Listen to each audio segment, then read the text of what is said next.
Hey guys, Will Patson here again with another Photoshop CS6 tutorial today. So it's not Illustrator, but I thought I'd show you this pretty cool effect that some people don't know how to do. So in this effect, there's a black and white photo, but some parts of it are coloured. Now the way that we've done this is by taking a coloured photo here in this layer and then putting a black and white adjustment layer on the top of it and then masking the adjustment layer out in certain areas. And if you don't know what I'm talking about, then let's go and create a new document and we'll work on this together. So all you need to do is paste your picture in or whatever you want, or just put whatever picture in you like. Then I'm just going to call this layer picture so we can see it, and this background layer I'm going to press Alt and double click and then move it to the trash. Okay, so the first thing I want to do is go to my adjustment layers down here at the bottom, and then we're going to go up to black and white, and then we've got the black and white there. On the properties panels, we need to go ahead and press auto to get the leveling right, and then what we need to do then is making sure you're on the mask. Press B to get your brush, or come over to the brush panel over here, and then we need to press Command and plus to zoom in. So if you don't know anything about masking, masking is basically painting over layers. So it's taking parts of the layer out, or it looks like erasing the layers, but you can erase them back in as well. So if I was on the black swatch off my brush, if I press X to get to my black one, it's going to erase colours out. And as you can see that the hat is yellow, so what I'm actually doing is erasing this layer, the black and white layer, out here. But if I was on my white swatch and I erase it back in, it's going to put that layer straight back in. So what we need to do is we need to erase certain parts out very carefully so we can get the true look of it.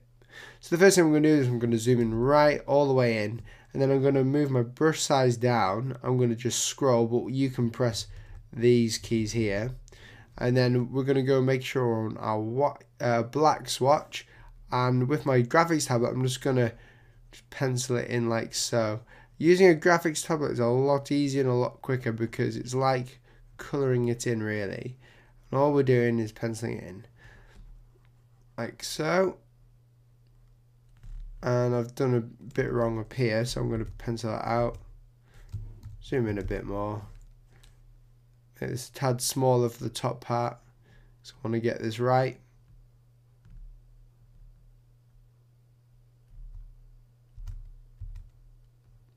And as you can see, it takes a bit of doing. If you're really good, then you can do it probably quicker, but having a graphics tablet is makes things life a lot easier for you when you're editing like this, when you're masking or you're doing sort of using brushes a lot. It's sort of like a must really. Okay, I'm going to bring this up a bit so I can get this side here, bring it down a bit so I can get the edges. As you can see, we're just layering it in, and if I don't like what I've done, say if I do this and go over here, you might not be able to see it very well, but say if I was to go ahead and colour outside of the lines, what I can do is either press Command Z, or if I just coloured outside the lines here, I could press X and then just colour the layer back on. So I can actually delete some of this layer now if I wanted to, or colour it back in depending on what swatch I am. The white swatch fills it, takes it out. The black swatch fills it back in if I can get it back on, like so. It's just a really cool way of putting these things in. So all I'm doing here is I'm putting the colour back in by deleting that layer.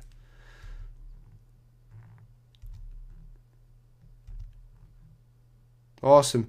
Now the next thing I want to do is I want to do this part here, because this part is green, as you can see.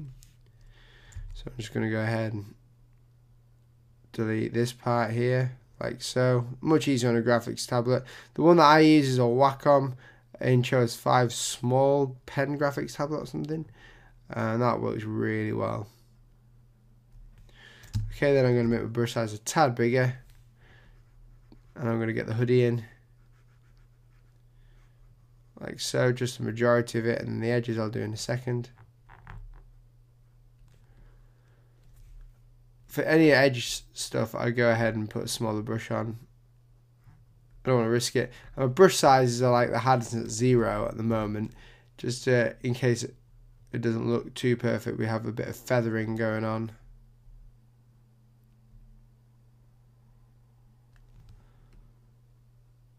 So depending on how or what you're doing, it could take a while. It might take not very long, but it's best to get the best quality out of it as possible by spending enough time on it. And you can see the richness of the colours there. And also this is non-destructive as well, so you can just go back and do whatever you like with it. And the last part of this is this part here, the trousers, which I'm going to go over, and we'll take a look in a second of how it looks all together. And you can do this with any photo, but it's just a really cool effect to give a bit of to sort of show people the subject that you're actually wanting them to see.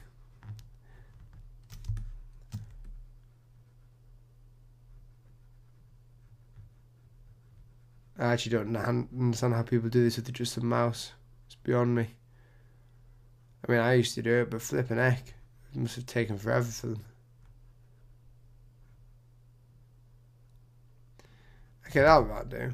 And as you can see there, if I zoom right out, the picture looks class, and we have a full coloured man, and the surroundings are not coloured. This is what it looks like without. This is what it looks like with. Thanks so much for watching, and stay tuned for more Photoshop tutorials.